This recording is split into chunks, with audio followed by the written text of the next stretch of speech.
Hello everyone, this is John Hashmat and welcome to Physics Simply. In this video I will be solving the paper 2 exam for May-June 2018 variant 1. So let's get started. Question 1 says a length of cotton is measured between 2 points on a ruler. When the length of the cotton is wound closely around a pen, it goes around 6 times. What is the distance once round the pen? So first we need the distance measured on the ruler. We started here at 12.4 and ended here at 15.6. So that's a total distance of 13.2. 15.6 minus 12.4. And then once around the pen, that would be dividing that length by 6, so we get an answer of 2.2 centimeters, so we choose A.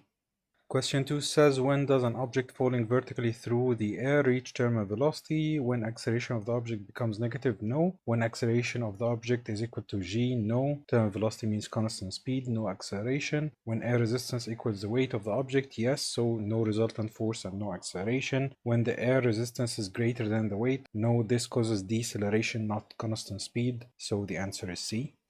Question 3 says a car is moving along a straight level road with a constant acceleration. Which graph shows the motion of the car? So these are distance time graphs and speed time graphs. Constant acceleration would be a straight line on a speed time graph, not a distance time graph. So it's not A nor B, it's C or D. But C shows a constant speed, constant value for speed, and we need the car to accelerate, so increasing speed. So we choose D. Question 4 says diagram 1 shows a beam balance. A beaker with a wire loop balances the standard masses. The beaker is then removed and hung from a spring. The spring extends by 5 centimeters as in diagram 2. The experiment is repeated with the same apparatus on the moon where the acceleration of free fall is less than on Earth. Which statement describes what happens on the moon? The beam balance is balanced and the spring extends by 5 centimeters. No, it will be less than 5 centimeters. The beam balance is balanced and the spring extends by less than 5 centimeters. Yes. The right hand balance span is higher. No, because the masses will also balance on the moon. So it is not C nor D. So we choose B. Question 5 says an object always has mass but does not always have weight. What must be present and acting on the mass for it to have weight? That would be a gravitational field. So a gravitational field is in A, so we choose A. Question 6 says a force acting on a moving ball causes its motion to change. This force stays constant. What makes the force produce a greater change in the motion of the ball? So decreasing the total mass of the ball, that would work. Increasing the temperature does not have any effect. Using a ball with a hollow center but same mass will cause same effect. Using a different material for the ball so that it has a lower density but same mass, again no effect. So the answer here is A. Question 7 says a balloon and the mass are attached to a rod that is pivoted at P. The balloon is filled with helium, a gas less dense than air, so that it applies an upward force on the rod. The rod is horizontal and stationary, which means equilibrium. Which action causes the rod to rotate clockwise? So we do not have the forces, but we have the distances. We can choose a random number to give to the mass and then calculate the force of the balloon when it is at equilibrium and check the different distances mentioned in the choices. So for example, I'm gonna choose a force for the mass that is divisible by 20 and 30. So I'm gonna choose, for example, 6 newtons, that is divisible by 2 and 3. And then using the principle of moments, clockwise moments are equal to the anti-clockwise moments. So clockwise is the balloon force and anti-clockwise is the weight. So we have the force needed in the balloon times the distance from the pivot 30 is equal to 6 newtons multiplied by the distance from the pivot 20, and then we divide by 30. We will get the force of the balloon as 4 newtons upwards. Now we can check the distances mentioned in the choices. For the clockwise moments for the balloon in the first choice, move both the balloon and mass 10 centimeters to the left. That means that the distance for the 4 newton now will be 40 centimeters from the pivot. That gives an answer of 160. As for the anti-clockwise moments, we have the force 6 and we move to the left from 20 to 30, so the distance now is 30. That gives an answer of 180. So anti-clockwise moments is greater, so it will not rotate clockwise. Checking B, we have 4 times 10 centimeters to the right from 30 to 20, so distance 20. That gives an answer of 80. And again moving 10 centimeters to the right from 20 to 10, so 6 times 10. That gives an answer of 60. Now the clockwise moments are are greater than the anti-clockwise moments, so this will cause a rotation in the clockwise direction, so the answer is B. Question 8 says a car is moving in a straight line on a level road. Its engine provides a forward force on the car. A second force of equal size acts on the car due to resistive forces. Which statement describes what happens? The car changes direction. The car moves at constant speed. The car slows down. The car speeds up. If there are two equal and opposite forces, then there is no resultant force. So no acceleration. That means it's moving with constant speed. So we choose B. Question 9 says which expression gives the momentum of an object? That would be mass times velocity, so we choose C.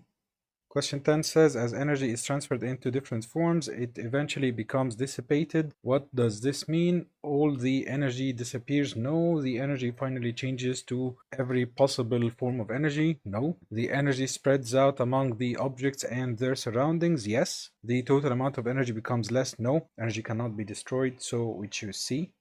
Question 11 says a ball of mass 1.2 kilograms is dropped from a height of 30 meters. As it falls, 25% of its initial gravitational potential energy is transferred to thermal energy. What is the kinetic energy of the ball just before it hits the ground? So we can use the conservation of energy rule. Gravitational potential energy initial plus kinetic energy initial is equal to gravitational potential energy final plus kinetic energy final plus losses or wasted energy. So at the start it was at rest, so initial kinetic energy is 0, and at the ground there is no height, so final gravitational potential energy is 0. So we have the initial gravitational potential energy and the final kinetic energy and the wasted energy, which is 25% of the initial gravitational potential energy. So if we subtract that from the initial, we get 75% remaining. So 75% of the gravitational potential energy, which is mass 1.2 times g, which is 9.8, times the height, which is 30, is equal to the final kinetic energy. So we multiply all these together. That gives an answer of 265, which we can approximate to 270. So we choose C.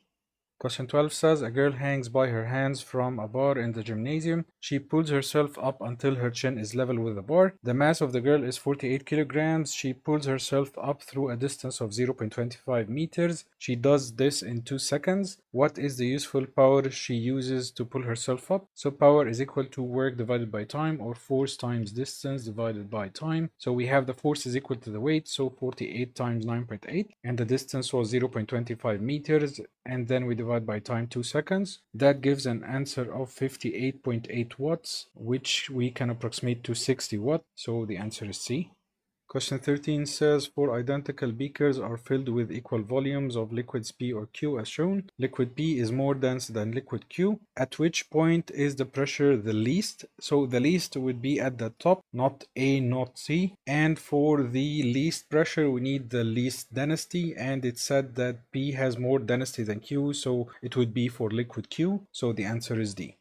Question 14 says an oil tank has a base of area 2.5 meters squared and is filled with oil to a depth of 1.2 meters. The density of the oil is 800 kilograms per meter cubed. What is the force exerted on the base of the tank due to the oil? So force is equal to pressure multiplied by area, or density times gravity acceleration times depth. Then we multiply by area. So we have the density here 800 multiplied by 9.8 multiplied by the depth 1.2. Then we multiply by the area 2.5. That gives an answer of 23,520, which we can approximate to 24,000. So we choose D.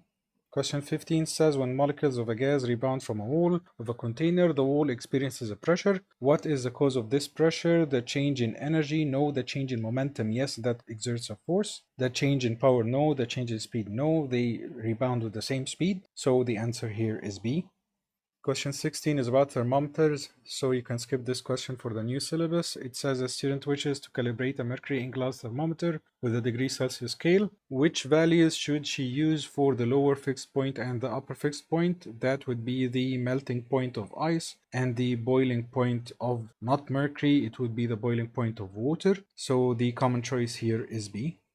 Question 17 says which statement about boiling and about evaporation are both correct? So boiling takes place only on the surface? No. Takes place through the liquid? Yes. Evaporation takes place only on the surface? Yes. So the common choice here is C. Question 18 says, on a cold day, a metal doorknob X and a similar plastic knob Y are at the same temperature. Why does X feel cooler to the touch than Y? So for a touch or contact, that would be conduction. So X convex thermal energy, no. X is a better thermal conductor than Y, yes. Better insulator, no. Better radiator, no. So the answer here is B. X is a better thermal conductor than Y. Question 19 says light travels at a speed of 2.0 times 10 to the power of 8 meters per second in a glass block. In the glass, the wavelength of light is 4.0 times 10 to the power negative 7. What is the frequency? So frequency is equal to speed divided by the wavelength. So 2 times 10 to the power of 8 divided by 4 times 10 to the power of negative 7. That gives an answer of 5 times 10 to the power of 14 hertz. So the answer is D. Question 20 says, which row on the graph shows the amplitude of the wave? The amplitude is from the central line, the undisturbed position, to a peak, which is either a crest or a trough. So the answer is B, not A. That would be twice the amplitude. Question 21 says, Scout P signals to Scout Q on the other side of a valley by using a mirror to reflect the sun's light. Which mirror position allows the sun's light to be reflected to Scout Q? So we need the light to reflect in this direction, and we check the direction of the reflected rays from each choice. So here we have the normal like this, 90 degrees to the mirror, and the reflected ray will be in the direction shown here. So it is the same direction. In B, the ray of light is incident 90 degrees to the surface, so it will reflect on the same line backwards. That is not like the one we've drawn. C, the normal is like this. The ray is going to the left and upwards. That's not the one we've drawn. As for D, the normal is like this, and the reflected ray will be like this for an equal angle of reflection. So it will not go to Scout Q. So the one like we've drawn is in choice A. Question 22 says a prism is made from transparent plastic. In this plastic, light travels at 0.80 c, where c is the speed of light in air. Light enters one face of the prism at right angles as shown. The light just escapes from the sloping face of the prism, which means theta here is the critical angle. What is the angle theta? We can calculate this angle using the refractive index. Sine the critical angle is equal to 1 over the refractive index, and the refractive index is equal to the speed of light in air over the speed of light in the medium. So 1 over the refractive index would be the speed of light in the medium, which is 0.80 c, divided by the speed of light in air, which is c. So c cancels out, and we have sine the angle is equal to 0.80. So we do an inverse sine, shift sine 0.8. That gives an angle of 53.130, which is approximately 53. So we choose D. Question 23 says the sun emits infrared radiation and light. Light from the sun reaches the earth in 8 minutes. Which row gives the correct information about the infrared radiation? So wavelength of infrared, it is longer than that of light, not shorter, and it takes the same time because it travels at the same speed in vacuum, so it would be also 8 minutes. So the common answer here is A. Question 24 says a dolphin has a range of audible frequencies 150 Hz to 150 kHz. Which range of frequencies can be heard by both humans and the dolphins? So humans can hear from 20 to 20,000. Dolphins can hear from 150, which is more than 20. So this section cannot be heard by both, and it reaches to 150 kilo. So this section is not heard by both. So the range here is from 150 to 20,000. So 150 Hertz to 20,000 Hertz. That is in D. Question 25 says a permanent magnet is placed close to a bar of soft iron. What are the polarities of NP and NQ? So an N pole induces an S pole at P, and the S pole at P induces an N pole at Q. So P is S and Q is N. So the answer here is C. Question 26 says a steel magnet is placed inside a coil of wire. Which method is used to demagnetize the magnet? Connect the coil to an AC power supply. Connect the coil to an AC power supply and slowly remove the magnet. This will work. Connect the coil to a DC power supply will not demagnetize. So the answer here is B. Question 27 says the electromotive force of a rechargeable battery is 6 volts. So what does this mean? 6 joules is the maximum energy. No, it's not the maximum energy. It is the total energy of the battery can be provided. No, it is not the total energy that can be provided. 6 joules of energy is provided by the battery to drive 1 coulomb, yes, per unit charge, around a complete circuit. Again, yes, this is the definition of an EMF. It is the energy needed to move a unit charge across a complete circuit. So we choose C. Question 28 says a student measures the potential difference across a device and the current in the device. Which calculation gives the resistance of the device? That would be potential difference divided by the current, so we choose C. Question 29 says a water heater is connected to a 230 volt supply and there is a current of 26 amperes in the heater. It takes 20 minutes to heat the water to the required temperature. How much energy is supplied by the heater? We can use energy is equal to VIT, voltage times current times time. So 230 times 26 times 20, but that's in minutes. We need to convert it to seconds, so we multiply by 60. That gives an answer of 7,176,000 joules. So this is approximately 7.2 times 10 to the power of 6. So the answer is D. Question 30 says which electrical symbol represents a diode? That would be B.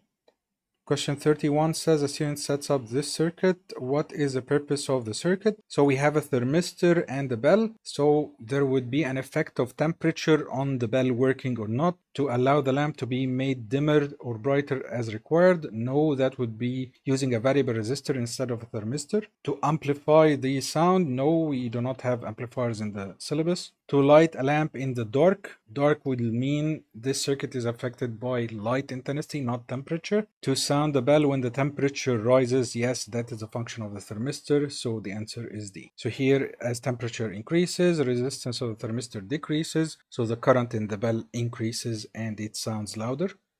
Question 32 says the diagram shows 2 voltmeters P and Q connected to a potential divider. The slided contact at point X is moved towards the top of the diagram, which means the length on this side will decrease, so the resistance will decrease and the voltage on voltmeter P will decrease. And automatically the length on the other side will increase, resistance increases, and the reading on voltmeter Q will increase. So reading on P decreases and reading on Q increases. So the common choice here is B.